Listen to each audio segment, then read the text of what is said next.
Bonjour à tous, bienvenue sur ma chaîne. Aujourd'hui, on va essayer de vous montrer différentes vidéos et vous allez voir des nouveautés cette année qui va certainement vous plaire, surtout dans le domaine de la technique, de la RCCI et des choses spécifiques sur des objets, du matériel, etc. J'espère que cette petite vidéo qui va suivre va vous plaire et vous allez voir qu'il y a des choses très intéressantes pour ceux qui veulent connaître davantage ce que c'est que la recherche de causes d'incendie. Bonjour à tous et bienvenue sur ma chaîne. Aujourd'hui, on va parler du petit matériel électroménager qu'on a à la maison, au niveau de la salle de bain comme le sèche-cheveux, le lisseur, les petits radiateurs d'un point de chauffage, au niveau de la cuisine comme la cafetière, la raclette, la plaque électrique. Il faut savoir que tous ces éléments dans un incendie peuvent être retrouvés en fonction de leur état et en fonction de l'incendie. Comme là par exemple, j'ai un exemple d'une cafetière électrique dont vous voyez son interrupteur. Le filtre a fondu sur la plaque chauffante où il y avait le gros qui était en verre et il y a eu le départ de feu. Donc voilà un exemple caractéristique de petit matériel électroménager que l'on retrouve à la maison et on va les tester plus ou moins par rapport au comportement qu'ils peuvent avoir, si on les laisse dans une chambre sur un lit ou si on les laisse dans la salle de bain branchée ou par inadvertance comme la plaque électrique à côté de marchandises et qui pourrait prendre feu. Donc tout ça on va le voir après dans des petites vidéos, dans des petites séquences qu'on va faire les unes derrière les autres. À tout de suite.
Il marche, il fonctionne, il est sur son guide, il n'est pas reposé de cette manière directement sur quelque chose, il est vraiment mis sur son guide. On va regarder la température d'utilisation avec une caméra thermique de façon à pouvoir voir à peu près à combien il peut monter. Et là, a priori, on arrive à plus de 100 degrés, on arrive à 100, 110 à peu près en moyenne. Et c'est vrai que quand on regarde ce type d'appareil, on peut se dire que derrière, il peut éventuellement, sous certaines réserves, là c'est un test, il monte quand même à plus de 100 degrés, c'est quand même intéressant de le savoir, regardez 104, 106, 108, donc c'est quand même important de le savoir. Voilà, donc c'est vrai que pour éventuellement connaître l'intensité de ce type de matériel, il faut remettre en condition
branché, il est en position maximum et au lieu de mettre de l'huile pour fondu, j'ai mis de l'eau par mesure de sécurité. On va regarder la température.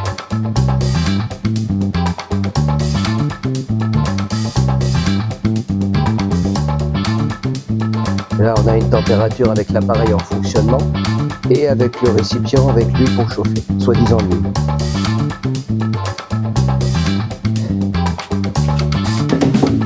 Maintenant, on va enlever l'appareil d'huile et on va regarder la plaque chauffante par elle-même.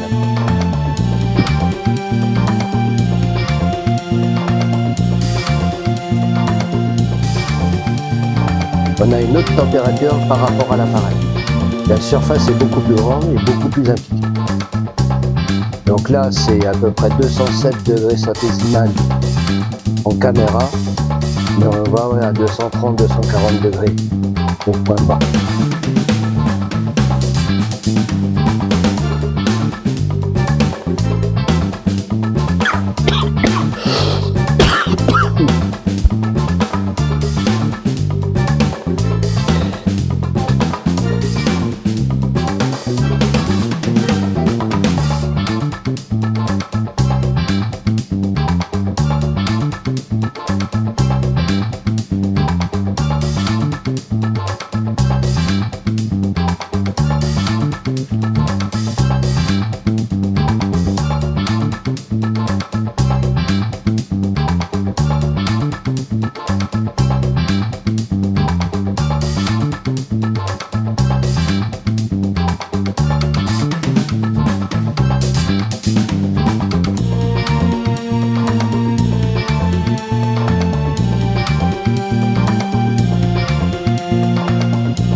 Donc là, on est en présence d'une plaque chauffante électrique. Regardez sa température.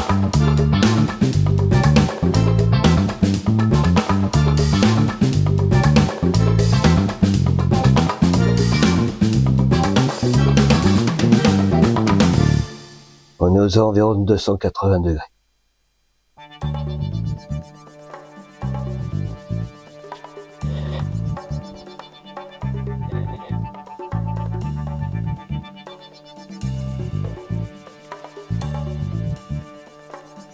Deux minutes que l'appareil fonctionne et vous allez voir les différences de température qu'il y a au niveau du tissu.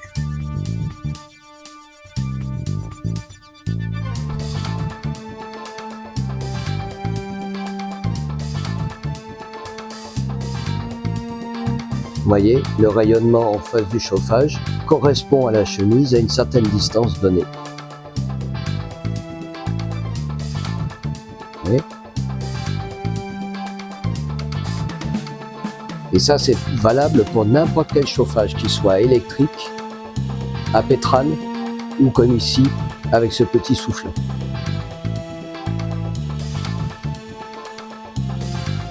On monte vite dans les températures et il suffit qu'on parte faire une course.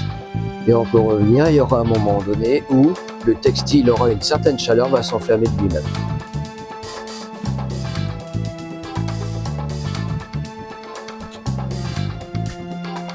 Voilà, j'espère que cette petite vidéo vous a plu. J'estime que j'ai donné un maximum d'informations. Pensez à aller sur mon site pour récupérer ce document, ce bouquin, ce e-book, de façon à ce que vous puissiez avoir pas mal d'informations sur la sécurité de votre maison. N'hésitez pas à m'écrire, envoyez-moi un message. N'oubliez pas de liker aussi mon site, ce serait sympa, ça permettrait de développer davantage d'idées. Si vous avez des suggestions, si vous avez des remarques, dites-le moi, j'en serais ravi. Et je vous dis à très bientôt. Au revoir.